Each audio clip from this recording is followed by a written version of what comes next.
maioria também é uma maioria negra. Então, assim, as pessoas díspares, os personagens díspares no filme são justamente ou hétero ou os brancos. Isso é até mencionado, né? Isso vira pauta no filme, assim.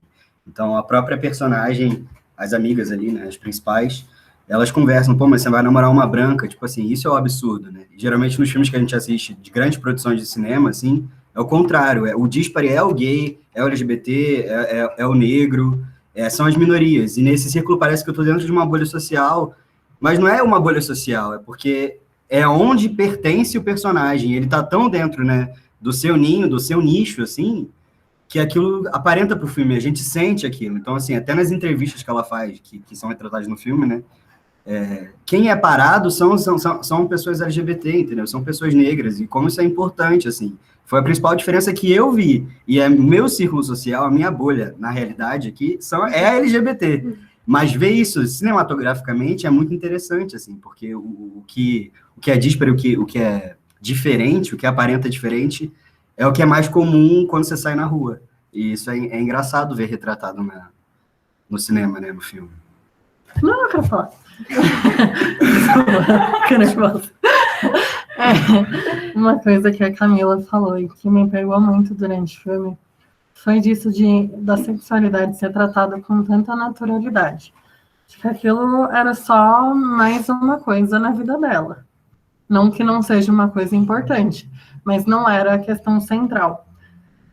E aí eu pensei muito, quando terminei o filme, de que não estou colocando juízo de valor nisso, não é que seja inferior ou superior, mas que assistindo o filme, vendo as reflexões que ele trazia, eu sentia que o filme, sem a questão da sexualidade, até existiria, de outras formas, com outras questões, mas sem a questão dela ser uma mulher negra e mostrar o universo dela, não existiria, porque o filme é sobre isso e traz junto a questão LGBT. Mas ficou muito forte em mim de que a questão central desse filme era a questão dela ser uma mulher preta e que as outras camadas vinham para complementar a história dela e a complexidade daquele universo. E aí eu fiquei pensando na importância de ressaltar isso também, porque aquela história não seria aquela história se ela não fosse a pessoa que ela é. Até porque, tipo, tudo que ela retrata é pela invisibilidade das mulheres pretas. E não necessariamente das mulheres pretas lésbicas. Isso é algo que se complementa, é claro. Mulheres pretas lésbicas são mais invisibilizadas ainda. Mas é só isso que eu fiquei pensando. Que, tipo, e não que isso seja negativo. É justamente, eu acho que é positivo, tipo, porque é uma questão naturalizada, como, tipo, isso não é um problema naquele momento, isso não é uma questão. A questão é uma questão outra, que é fortíssima também, e histórica. Não que questões LGBT não sejam. Mas nesse filme, porque a gente está discutindo isso de LGBT, acho que ele cumpriu muito, inclusive, essa função que a gente estava discutindo aqui do New Queer Cinema, de tratar do assunto não falando de questões tipo do descobrimento de ser lésbica e tudo mais. Ele trata do assunto ali de um jeito mais minucioso e complexo. É isso.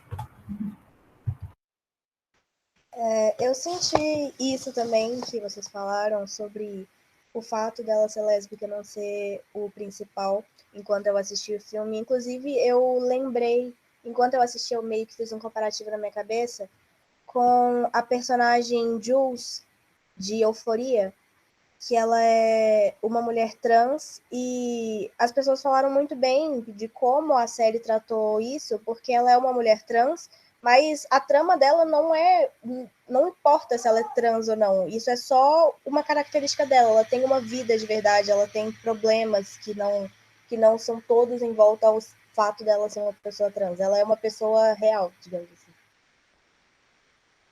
E é isso que eu senti com o filme também. Trazendo essas questões que vocês acabaram de falar, a gente separou alguns pontos que a gente analisou importantes, que, na verdade, coincidem com o que vocês estavam falando, que o filme traz, né? Que, fora essa questão da representatividade, que ele entra em uma metalinguagem, né? Porque o filme, ele busca representatividade e ele vira um filme que representa também. Então, tem todo esse emaranhado de forma e conteúdo que acaba tornando esse filme também característico desse New Queer Cinema. E uma coisa que me chamou a atenção também, que foi sobre os relacionamentos interraciais, que aborda com muita cautela, que tem um canal no YouTube que eu vejo de vez em quando que se chama The Take. E aí ele fez um vídeo sobre relacionamentos interraciais e a complexibilidade ou a superficialidade de como eles são abordados em cena. Então tem até uma hora que no filme que a gente assistiu, a Cheryl vai entrevistar uma professora universitária, que ela cita um filme que se chama Guess Who's Coming to Dinner, que foi o primeiro filme, de Hollywood que mostrou um casal interracial, uma mulher branca e um homem preto, e foi um grande choque, porque na época foi 1900 e bolinha, não lembro a data exata agora que lançou, e foi um grande choque, porque, enfim, os pais dela eram liberais, dessa personagem principal, dessa mulher branca, mas eles não queriam aceitar esse homem preto, e ainda mais naquela época, então foi, enfim, uma grande ruptura.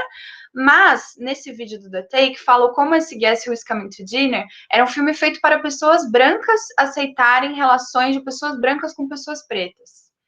E, então, esse é um ponto. Como que as relações interraciais aparecem nos filmes para agradar ou para, fazer a população branca aceitar. E outro ponto é representar utopias, que é quando trazem, enfim, um casal de uma mulher trans e um homem cis, e tratam com muita naturalidade, o que é muito bom, mas não tratam dos problemas e questões que essas relações cis e não cis também têm, ou essa relação entre pessoas brancas e não brancas, porque, querendo ou não, não vivemos em um mundo onde isso é completamente aceito. E aí o terceiro tipo de filme é esse filme que aborda de uma forma que não é para a população branca, cis, heteronormativa, e também traz as complexibilidades. Então, não finge que o mundo é um mundo mágico de Oz, né? E como esse filme do The Watermelon Woman traz todas essas questões, né? E foi um pouco do que vocês falaram. E alguém quer falar um pouco sobre isso? Sobre esse tema?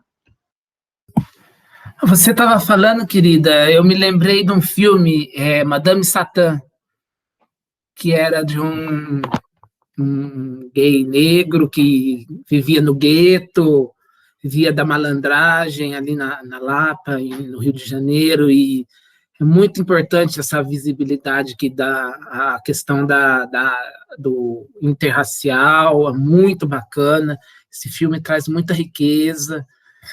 E um que eu lembrei também, de uma trans, chama 23 centímetros, que eu mandei para uma pessoa assistir, que não assistiu ainda em DVD, que trata de uma trans também, que era uma pessoa negra que tinha um dote e era narcoléxica. Ela dormia, então, no meio do programa, ela acabava dormindo e acordava. Ela era casada com um anão. Então, assim, traz a multidisciplinaridade, os múltiplos, porque a gente pensa numa normatividade, mesmo dentro do mundo LGBTQIA+, mas existe dentro disso pessoas de formas diferentes, de hábitos, de formas, assim, que eu digo, fisiológicas diferentes. Então, traz muito, o cinema vem muito, eu apaixonei por Queer as Folks, né, é maravilhoso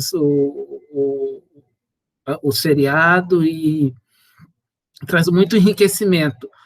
Mas o que você falou sobre interracial me chamou demais a atenção esse filme da Madame Satã, que é fantástico, aconselho demais quem conseguir assistir, e uma também que é um documentário, Quem Matou Cris Negão. É um documentário curtinho de uma trans que vivia na marginalidade, no centro de São Paulo, que meio que era comandante ali do gueto, agenciava as trans a fazer os programas, e um belo dia alguém deu um tiro na cabeça dela e aí termina o... Nossa, eu estou dando spoiler, né, gente? Mas procura Quem Matou Cris Negão. É muito fantástico esse documentário, é demais. Ela era de uma trans negra também, que teve uma influência grande na comunidade LGBTQIA+.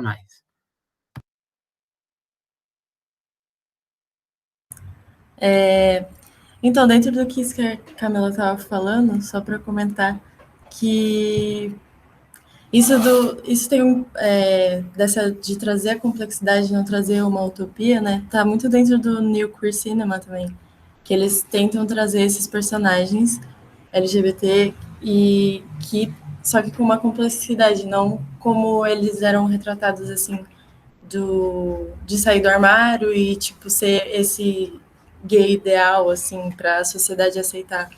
Então, tipo, a gente vê mesmo no Watermelon Woman que a Cheryl, ela tem várias problemáticas, assim mesmo. Ela não é, tipo, o personagem perfeito, assim, que seria considerado perfeito. E nenhuma delas ali é. E aí tem muito disso de trazer uma realidade mesmo, assim, porque as pessoas são reais, né? Elas não são perfeitas, elas têm questões, complexidades, elas têm contradições. E aí eu acho que esse filme traz muito disso, assim, de buscar mesmo essas personagens reais, para a gente também não criar idealizações em cima dessa comunidade, assim, né? Só para ser aceita, assim. E é isso.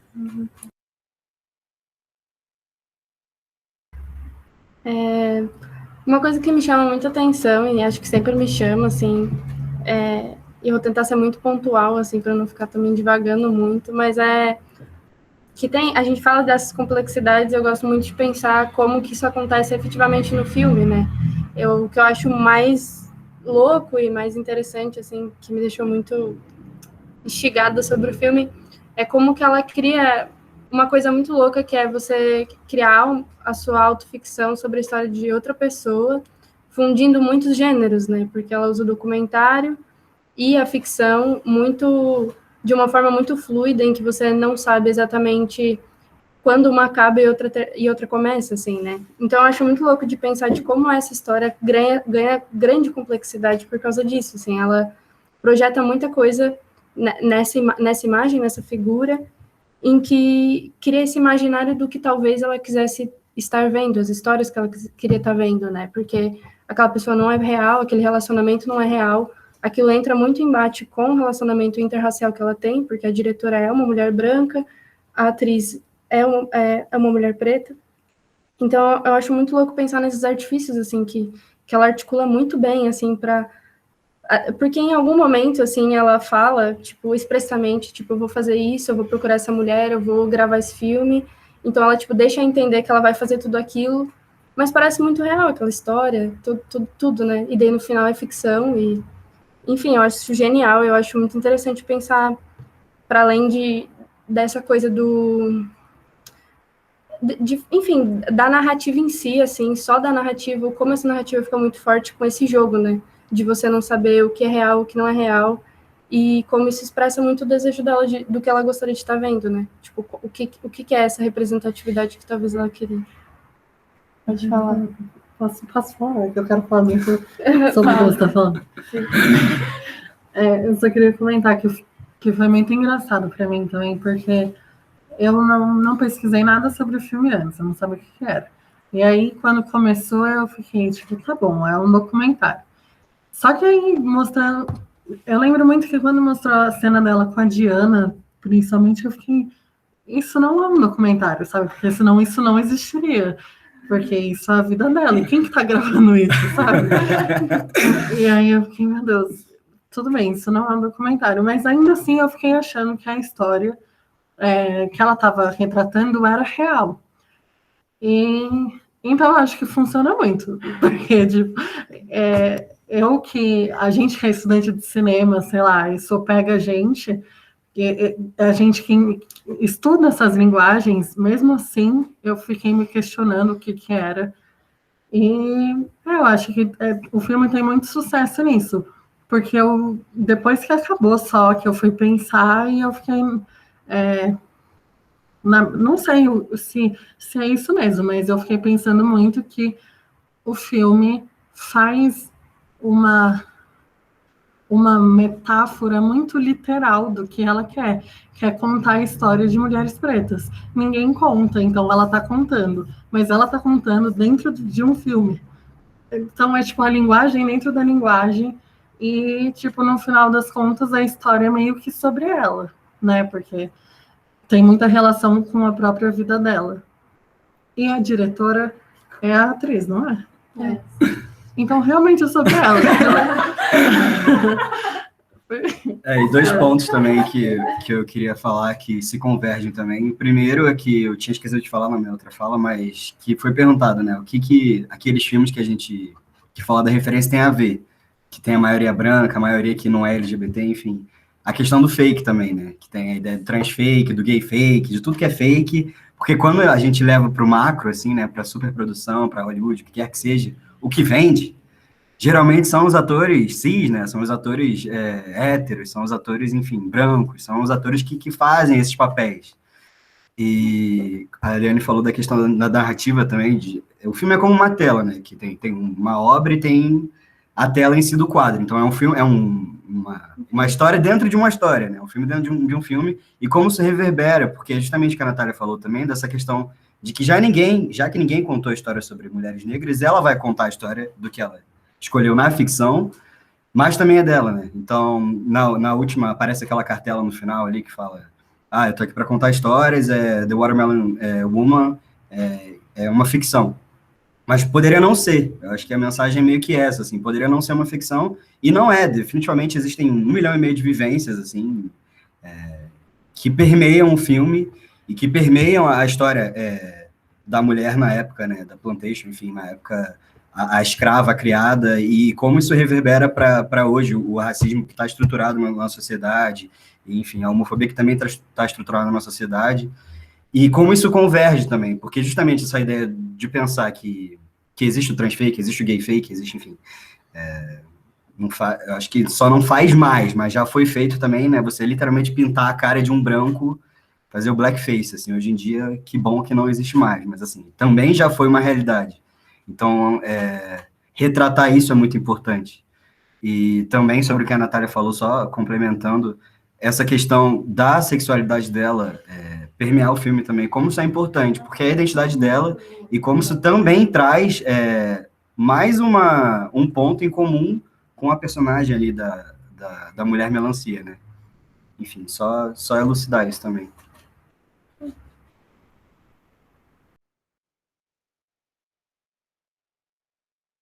Cris, você tinha levantado a mãozinha, quer falar?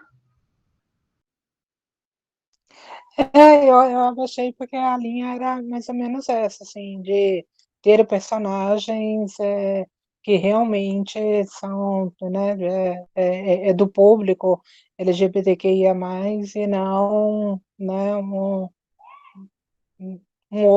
uma outra pessoa que não pertence a esse grupo, né, esse grupo está atuando, né? E relação, eu também achei assim, foi muito breve a questão interracial, né?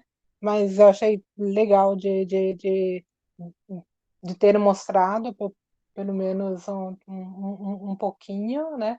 E como referência, uns tempos atrás eu li um livro chamado Nascido do Crime, né? Que é de um comediante da África do Sul e que também aborda essa questão, e eu achei assim super legal e que está dentro dessa temática aí de, de pretos, né?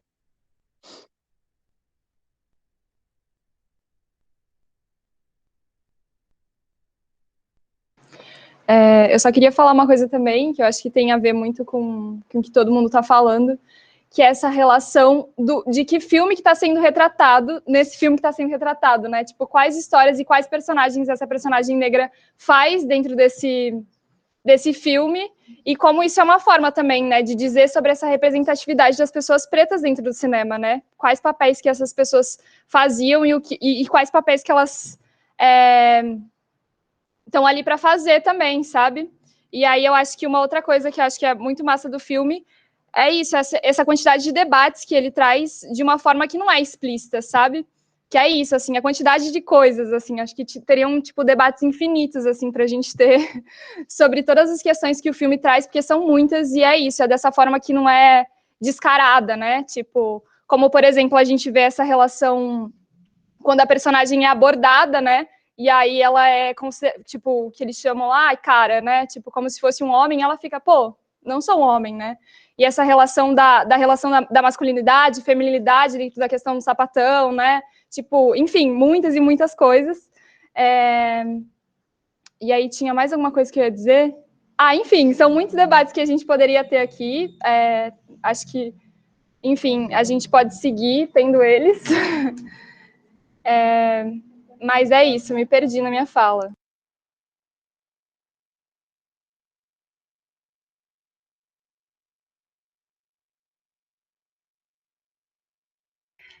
Quer falar, Nani? Não sei se apertou sem querer. A Nath quer falar. Eu tava aqui, liga o microfone. É porque eu ouço a pessoa falando e aí eu falo, quero complementar. E aí a Bianca falou isso, e aí eu já até esqueci. Lembra. Desculpa, gente. Que ela falou da feminilidade, não feminilidade e tal. E uma coisa que eu percebi muito também no filme é que a Sharon,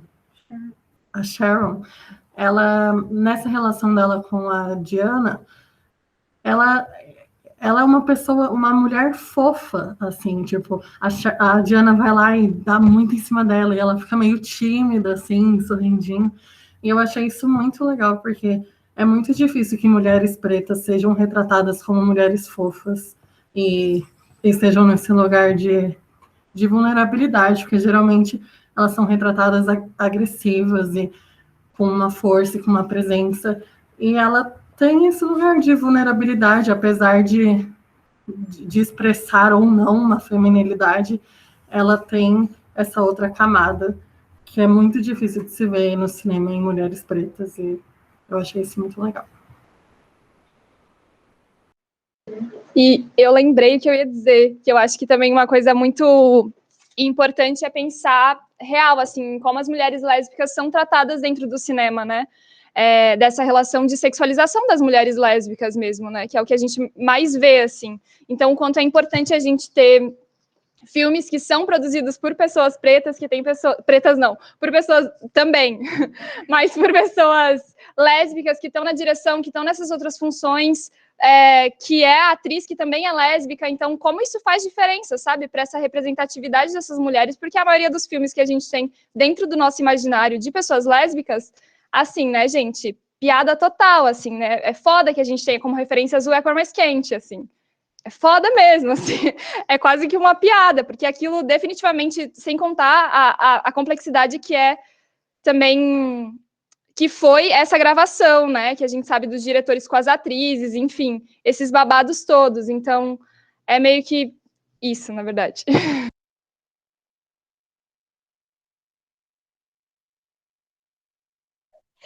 Nossa, olha, não consigo resistir, né?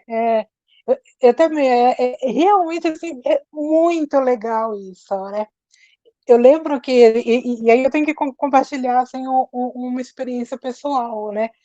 A primeira vez que eu fui, né, numa balada, né, que na época era uma balada GLS, né, e que eu não era uma pessoa assumida, né, tinha lá, né, isso aí eu coloco aí uns 20 e poucos anos atrás, né, cara, a referência que eu tenho, eu achava que eu ia encontrar, né, um público de mulheres lésbicas totalmente diferente, que era essa representatividade que chegava até a mim, né? Então, boa, acho que produção, né, cultural da década de 90, né, era exatamente isso, era a representação do gay muito caricato, né, então era aquele cara assim hiper afeminado e soltando penas para tudo quanto é lado e sempre com bom humor, né, a mulher era a sapatão que vinha na linha de frente da segurança, totalmente masculinizada, né? E também assim, né, representada de uma forma assim, extremamente grosseira, né? Então, assim, não é à toa, né, que raramente você, na década de 90, você dificilmente encontrava alguém que tinha orgulho, né, em ser LGBT, não tinha que, era impossível, né, naquela situação, ter orgulho de alguma coisa, né? E aí você vê uma produção representando, né, a lésbica com uma sensibilidade dessa é muito gostoso, realmente assim, é muito legal e que realmente faz a diferença, né? Para, né, você viver melhor e para você tirar esses fantasmas que às vezes a gente vai formando na nossa mente, né? É muito legal mesmo. Gostei desse ponto. Legal. Eu queria aproveitar que a gente tem aqui a presença de pessoas que estão se formando, né, na área de cinema e tudo mais, e queria perguntar sobre essa questão, né, de ser LGBT e a presença dessas pessoas no cinema, enfim, questões de empregabilidade e tal. O que vocês têm para falar sobre isso?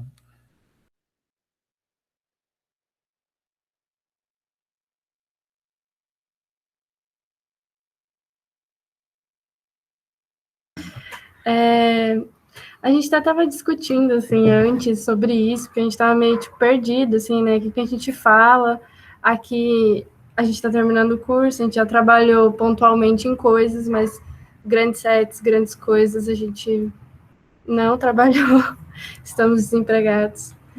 Mas, assim, o que a gente pode dizer, tipo, da nossa vivência, da nossa experiência nas nossas produções, é que a gente tem né, tem pessoas LGBTs, todo mundo aqui é LGBT, a gente trabalha junto, existe, assim, sobre grandes produções a gente não sabe, e, enfim, existe muito essa coisa de, principalmente nesse mês, né, da gente dar foco nisso, gravar várias campanhas e muitas coisas, e sempre fica na nossa cabeça, acho que um pouco, assim, se existem pessoas LGBTs por trás disso, né? Também a gente não sabe dizer dessas grandes produções, mas uma coisa muito particular de cinema, e não sei como funciona na questão do teatro, talvez, eu não sei se relaciona com vocês e as áreas, mas uma coisa muito particular de cinema é que a gente não tem necessariamente para set, para gravações, e principalmente publicidade, cinema e etc., essa coisa de um currículo necessariamente, assim, sabe? É uma coisa até que um pouco informal de você conhecer pessoas e chamar pessoas que você conhece para trabalhar no seu projeto. Seja ele um projeto enorme para um banco, uma propaganda, sei lá, do Itaú, seja para, tipo, um projeto super pequeno em que a gente faz entre a gente, assim.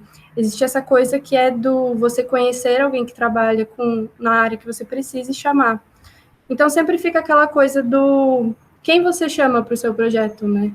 Tipo, essas empresas, essas grandes corporações estão fazendo grandes campanhas, têm possibilidade de chamar essas pessoas para fazerem parte da sua equipe. Então, isso foi uma coisa que a gente até acabou conversando, assim, antes de entrar aqui, sobre isso, assim. No cinema é muito possível você chamar pessoas. Tipo, chamar pessoas LGBTs, chamar... Assim, óbvio que existe também uma disparidade de grau de instrução ainda, né? Enfim, isso é para certas áreas é óbvio que esse grau de instrução não chega, mas a gente pode chamar, né? É muito também sobre quem você quer chamar, e eu acho que isso é uma boa reflexão, assim, para isso, assim, né? Porque talvez eu não consiga dizer para vocês sobre sobre tudo, assim, porque eu tenho a minha própria experiência de trabalhar com muitas pessoas que estão dentro dessa bandeira ou levantam essa bandeira, por mais que não sejam, assim, sejam pessoas muito, enfim, que estão junto na causa, mas que é isso, tipo, existe essa possibilidade também, e é muito também sobre essas produções que tem muitos homens héteros, cis, e que são pessoas que, em grande maioria, consomem a maior parte de cabeças de equipe, que são direção de fotografia, exceto algumas áreas que talvez você queira comentar sobre. Algumas outras áreas que acabam ficando majoritariamente para mulheres, homens gays, entre, enfim, né, outras pessoas, a grande parte são homens héteros cis, né, e quem eles decidem chamar para as equipes deles.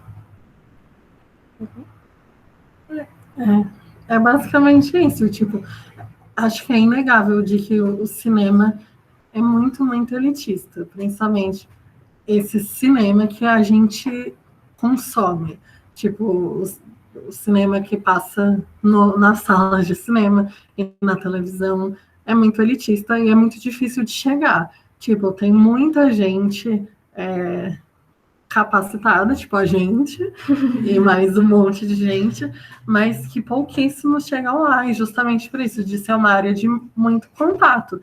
E isso acontece com a gente também, é uma reflexão, né? Mas, por exemplo, o cara que está lá fazendo fotografia, ele não vai pensar em chamar, sei lá, quem que ele não conhece. Ele vai chamar o amigão dele, que ele conhece a vida toda e que ele confia e que ele conhece o trabalho.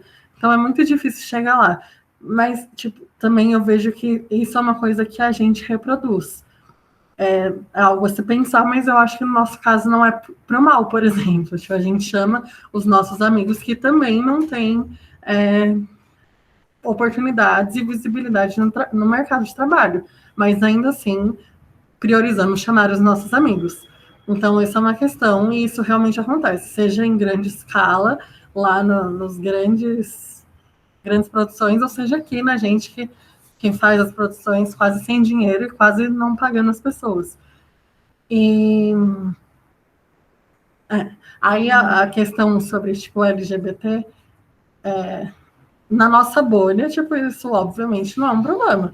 Isso é uma característica, inclusive, todo mundo é LGBT, ponto. E eu acho que o nosso potencial agora é tipo de criar o nosso próprio espaço, porque eu acho que existe potencial para isso. Então, adentrar também nesses mercados que são muito grandes, porque a gente quer ganhar dinheiro, mas eu acho que tem muito potencial, por exemplo, das pessoas mais marginalizadas, tipo, ocuparem o espaço delas.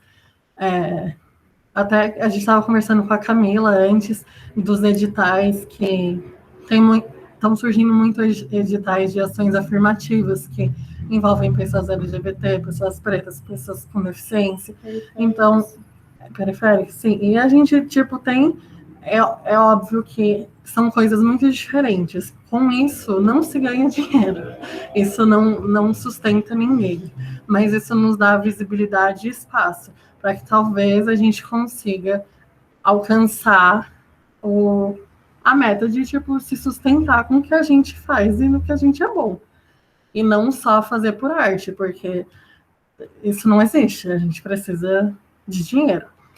E outra coisa que a Leane falou de que as áreas são muito masculinas, e no geral o cinema né? Porque são coisas muito técnicas. Antes de serem tratadas como arte, são coisas muito técnicas. Nasceu assim, né? Como algo técnico e científico. E homens ocupam esse espaço. Homens brancos, héteros, cis. E é uma discussão que eu tenho muito em vários, com outras pessoas que eu conheço da área, porque eu trabalho com direção de arte e figurino, e é muito engraçado que nessa área só tem mulher e homem gay. E por que numa área que trata da visualidade e de roupa, principalmente no figurino, que é lidado como algo fútil, só tem mulher e homem gay? Por que aí a gente tem espaço? e nos outros lugares os homens ocupam e chamam vez ou outra uma pessoa ali para representar, porque precisa ter essa cota, sabe? Então, dá essa questão. Acho que é isso. E eu acho que sobre o mercado, assim, a questão financeira, mais uma vez, eu acho que o filme, que é uma ficção, vira um documentário, assim, porque é a realidade de você ser, enfim, ser um cineasta, que ela até fala que ela vai virar uma cineasta ainda, né, no filme, a Cheryl. Mas você tem um emprego de meio período, ou enfim, um emprego com salário mínimo, para quando você estiver fora do seu horário de expediente, você conseguir fazer o seu emprego dos sonhos, assim, né, que seria fazer um filme, fazer uma produção, fazer uma coisa na guerrilha de forma independente. Então, acho que isso é a realidade para muita gente, assim. E aqui em casa, moramos todos juntos, praticamente, e somos uma bolha, né, convenhamos, somos LGBT, mas também somos todos brancos, então, assim, a gente ainda tem essa possibilidade, né, de conseguir um emprego. Eu, por exemplo, vou trabalhar de recepcionista agora. Mas, assim, para eu chegar nessa vaga, que ainda que seja um salário mínimo, assim, existe, né, esse casting, assim, que seria para o cinema, no caso, né, que seria como você contratar uma pessoa. Mas que pessoas que estão disponíveis, assim, também? Porque, como a Natália falou, cinema é uma faculdade super elitista. Então, assim, no curso em si, não tem pessoas negras, assim, muito pipocado, assim. Então, como que essas pessoas como pessoas diferentes, múltiplas, vão ocupar esse espaço no mercado se elas não têm nenhuma oportunidade de se formarem tecnicamente, né, de se formarem numa faculdade? Então, assim, é uma coisa que está muito lá atrás, é uma coisa de base, né, como muitos problemas do Brasil, né, mas essa questão também de que o cinema geralmente não vai ser o seu primeiro emprego, assim, vai ser o seu segundo, seu terceiro, porque é questão de sustento mesmo. Então, as pessoas que não têm essa possibilidade também, enfim, que a gente está falando também de que somos pessoas mais jovens, né? Não temos muita responsabilidade, por exemplo, não temos filhos, não temos uma pessoa doente na maior parte do tempo, não temos, enfim, somos uma pessoa que tem uma casa, que tem uma coisa estruturada, uma vida mais estruturada. Então, é meio que um luxo, assim, você poder ter esse tempo e ter o dinheiro para fazer. E justamente voltar a pensar quem são essas pessoas que teriam esse luxo, que deveria ser um direito, mas enfim, um direito resguardado, de poder utilizar o cinema como profissão, né? De ser, de fato, cineasta e não um potencial cineasta, que é como a Cheryl se retrata no filme. E também não é como se não fosse uma realidade. É um mercado que gera muito dinheiro e paga muito bem, mas paga muito bem a poucos. Então, essa diferença é muito gritante, porque tem gente que realmente, a grande maioria fica fazendo esse cinema na guerrilha, e tem aquela parte que ganha muito bem e parece surreal. Tipo, para mim, por exemplo, chegar nesse espaço. Eu não sei como chegar lá. Eu quero, mas não sei como. E sobre, tipo, esse mês também, que está dando maior visibilidade à questão LGBT, eu não sei, porque não estive presente em nenhuma gravação, nem nada nesse âmbito, mas o que eu imagino e o que eu acho é que a publicidade, principalmente, que é o que lucra com isso, e o que retrata isso, não se importa muito em trazer para trás das câmeras as pessoas LGBT. Só para frente, porque as pessoas vão estar ali expostas, e hoje em dia todo mundo tem rede social, todo mundo sabe quem é quem, marcaria, e se não for LGBT vai pegar mal. Mas quem está por trás das câmeras, ninguém sabe, e não importa. Então continua sendo o amigo do amigo do amigo, que são as mesmas pessoas, e é isso. Tipo, tem pessoas LGBT que ocupam esse espaço, é claro que tem, mas elas são poucas, e são exceção, e são inspiração, mas são poucas, são bem poucas.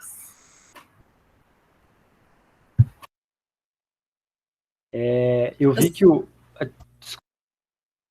Pode falar, Mariana. Não, eu só queria complementar que a Nath tinha falado sobre que a gente reproduz isso de sempre estar com os nossos, né, de chamar os nossos, mas eu acho que é numa lógica bem diferente, assim, tipo, o que era estar com os nossos pra gente, né, tipo, porque para uma produção de, sei lá, 80 pessoas, tipo, o que é chamar uma pessoa que não está no seu círculo social e o que é pra gente, que é a produção de, sei lá, 10 pessoas, chamar uma outra pessoa pra gente dar uma certa visibilidade, sendo que a gente também não tem a visibilidade, né? E a gente vai contratar, sei lá, 10 pessoas. E então eu acho que é tipo que sim, é importante a gente pensar isso, mas eu acho que para um futuro, assim, porque por enquanto a gente só não tem essa. Tipo, eu acho que a gente está certo em chamar os nossos, assim, sempre.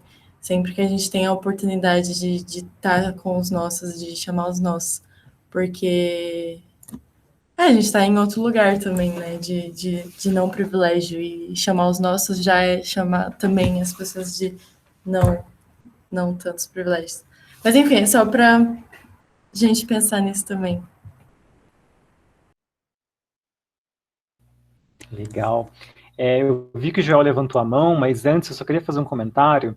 A gente achou muito legal essa situação aqui de cada um, de cada pessoa dar dicas de filmes e tal, e surgiu muita coisa que a gente, né, às vezes nunca ouviu falar. Aí a gente acabou criando um drive para quem tiver, de repente, o filme já salvo, que acho que é o caso do Joel aí que comentou, se quiser colocar lá no Drive, vai ser super legal. Se de repente não tiver, se puder salvar num arquivinho, pode ser um bloco de nota, um Word, assim, só o nome das sugestões e tal, e colocar lá, daí a gente vai vai dar uma organizada, enfim, vai ser legal pra gente. Eu vou colocar esse link aqui no chat, mas quem perder aqui no chat não tem problema. Lá no Instagram eu vou também editar a publicação sobre esse evento e vou deixar lá. Então quem quiser depois pegar lá o link, tá lá. Joel, se quiser falar, fica à vontade. Rapidinho, Matheus. Eu tenho muita sorte aqui quanto a essa questão. Eu faço parte da saúde mental. Então, todo ano a gente tem uma peça nova. E eu acho bacana que eu sempre pego um papel caricato, né? Fui o burrinho do Shrek, fui o Pinóquio, fui o Manda-Chuva, fui a lesma que saía de dentro de um rapaz de uma peça muito divertida. E o engraçado disso é a inclusão. Tem pessoas que não sabem ler, que estão junto com a gente no mesmo grupo, e pessoas que têm o ensino superior completo. Então, a gente insiste com as pessoas que não sabem ler, aquela coisa de aquele trabalho de decorar, você entendeu? É uma maneira de levar isso a todos, né? Muitas pessoas eu sentava e batia o texto, não, vamos, até você decorar. E era decorado mesmo, porque ele não sabia ler.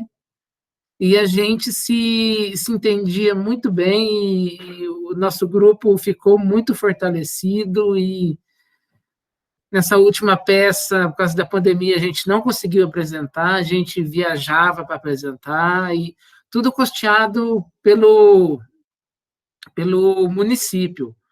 Então, foi muito importante. A gente não ganha um centavo também, mas, assim, só o fato de você ter a realização de estar dentro de um palco, de conseguir expressar sua arte, sua maneira de compreender um personagem, você criar uma ideia de estar pertencente a um grupo, e um grupo sério, um grupo que traz benefícios, eu acho que isso é o que realiza, apesar que a gente precisa comer também, né, gente? Mas o fato de se realizar em cima de um palco, eu acho que não tem preço, mas que a gente precisa de algo para se alimentar, a gente precisa, gente, mas é fantástico estar dentro de um palco e conseguir expressar sua arte, sua maneira de vida, sua compreensão do personagem. É isso.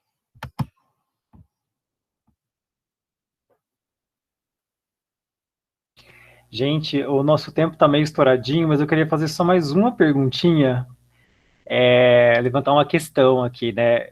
Joel, obrigado pela sua fala. Eu acho que é interessante como tem, né, muitos paralelos entre esse mundo, né, do teatro, do cinema, né? E essa questão acaba se repetindo nesses dois mundos, né?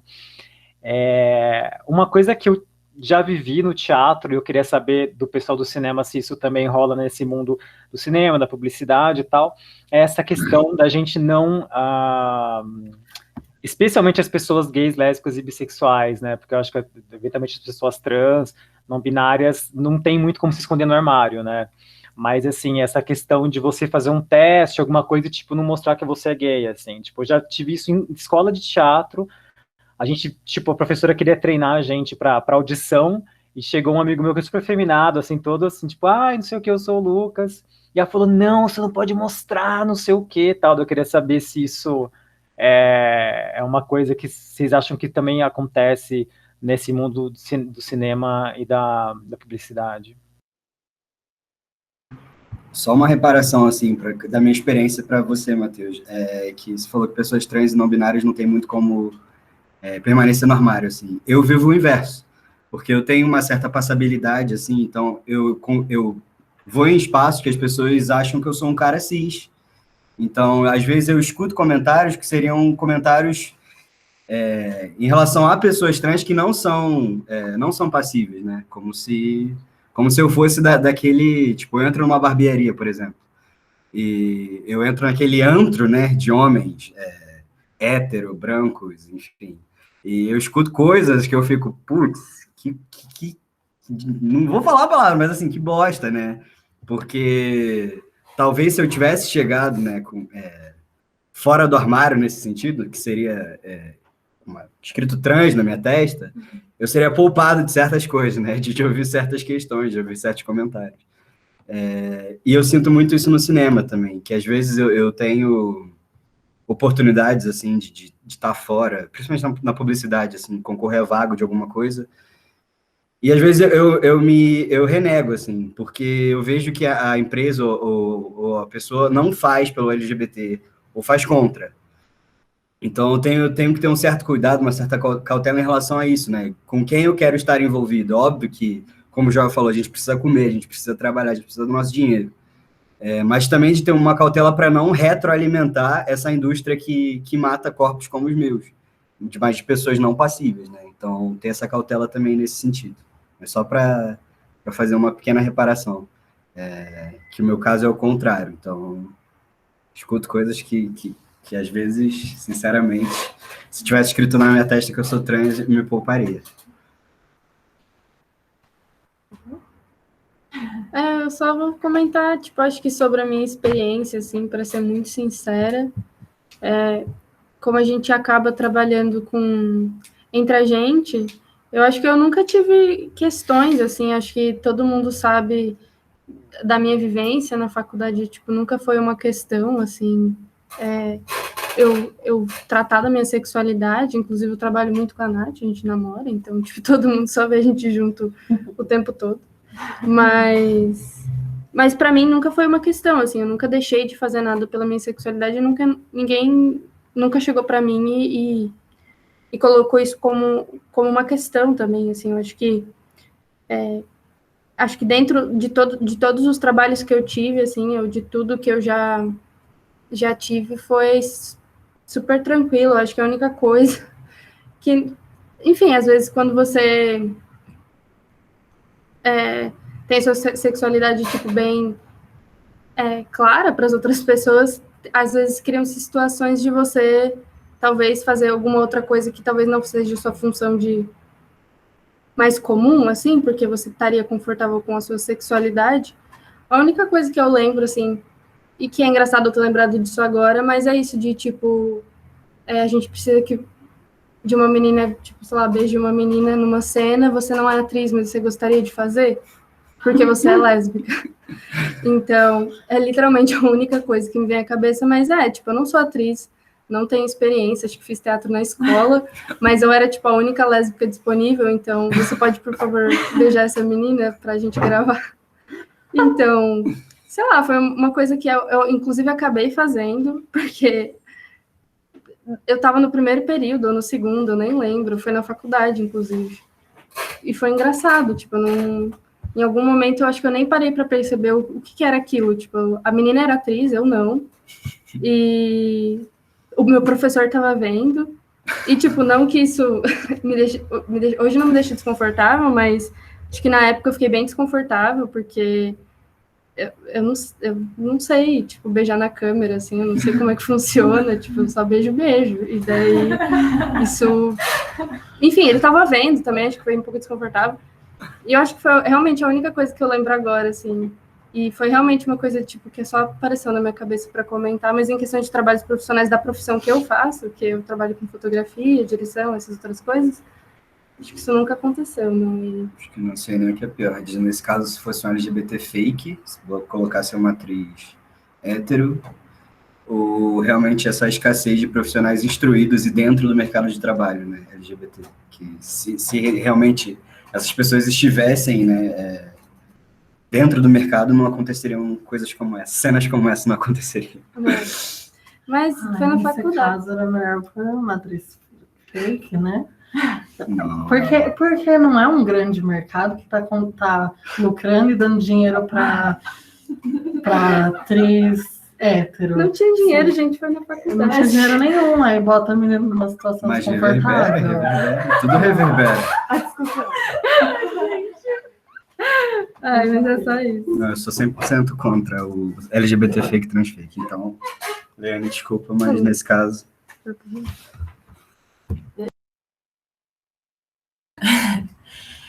Eu queria falar, na verdade, que também, para mim é suave, mas também, que lugares estamos, né, desempregados aqui, mas, tipo, eu acho que a principal questão, pelo menos para mim, não é tanto, tipo, ser LGBT, mas mulher, assim, porque também trabalho na fotografia e tal, e aí tem muito essa coisa do clubinho dos machos na fotografia, e, tipo, na fotografia barra iluminação, maquinaria, que são essas outras áreas ali dentro da fotografia também. E muito disso de, tipo, não, porque é equipamento muito pesado, ou, tipo, coisas muito técnicas, então tem um pouco disso, tem, tipo, realmente muito poucas mulheres, assim, nessa área.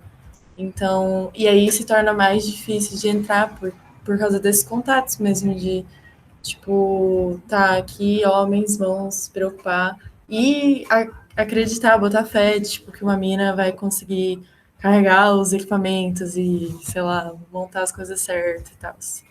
Mas não por ser LGBT, mas por isso, assim. Legal. O nosso tempo deu uma estourada, daí eu não sei se alguém que queria falar mais alguma coisa, enfim, antes da gente encerrar. Se não, eu ia convidar a gente para fazer uma foto oficial. Aí quem tiver com a câmera fechada, se puder abrir para a gente printar. E daí a gente gostaria de publicar nas nossas redes sociais. Aí a Bianca lá mudou de câmera. E aí, então tá. Então posso printar aqui? Vou contar até 3 e vou printar, tá bom? Cadê? Tá todo mundo agora na mesma... Queria falar para assistirem. Legal. Legal, Felício, eu vou... Bacana, eu já vou copiar aqui a sua sugestão. Obrigado. Então vou lá, vou contar até 3 e vou printar, tá bom? 1, 2, 3. Aí, beleza, gente. Não sei se a Bianca ou a Camila querem encerrar.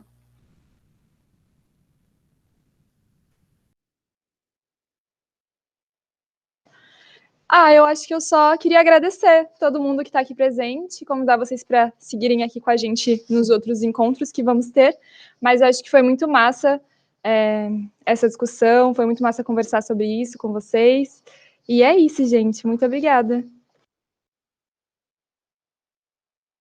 Muito obrigado, gente.